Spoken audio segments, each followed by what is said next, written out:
November 28th, St. James of the Marshes. He was born Dominic Gangala in the early 1390s to a poor family in Monteprandone, then in the March of Ancona in central Italy along the Adriatic Sea. In his youth he was a good student, and later he was sent to the University of Perugia, where he took the degree of Doctor in Canon and Civil Law. He was then chosen to be a preceptor to a young gentleman of Florence. But realizing that he was about to be engulfed in the whirlpool of worldly excess in which he found himself, St. James applied himself to prayer and recollection, and thought of entering the Carthusian order. When traveling one day near Assisi, however, he went into the church of the Portioncala to pray, and moved by the fervor of the holy men who were there, and by the example of their blessed founder St. Francis, he determined to petition in that very place for the habit of the order. At that time he took the monastic name Jacobus, rendered James in English. Having finished his novitiate near Assisi, he studied theology near Florence with John of Capistrano under Bernardine of Siena.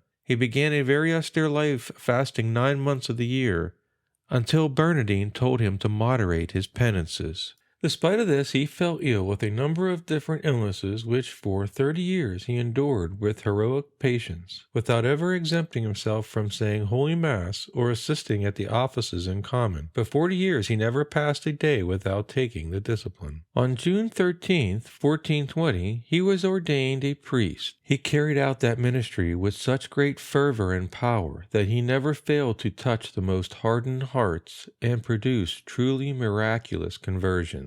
Once, he effected the miraculous cessation of furious sedition by simply showing the crucifix to the people. The rebels themselves took him upon their shoulders and carried him through the streets of the city. At Prague, he brought back to God many who had fallen into error, and when a magician wanted to dispute with him, he rendered him mute and thus obliged him to retire in confusion. He traveled through the northern provinces into Germany, Hungary, Poland, Norway, and Denmark, and many other places. He often went without any provisions other than his confidence in God. He instituted several non-profit credit organizations called Mountains of Piety that lent money at very low rates on pawned objects, and preached in all the greater cities. When he was called back to Italy to labor against a heresy, he acquired new persecutors who attempted in several ways, including ambushes, poison, and the rousing of seditions against him, to do away with him. But God delivered him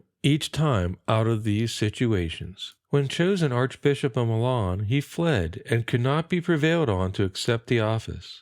He brought about several miracles at Venice and other places, often by the simple holy name of Jesus written on a paper. He raised from dangerous illness the Duke of Calabria and the King of Naples. The saint died in the Franciscan convent of the Holy Trinity near Naples, to which city the Holy Father had sent him at prayer of its king Ferdinand. The date was the 28th of November in the year 1476. He was 90 years old and had spent 70 of those in religion.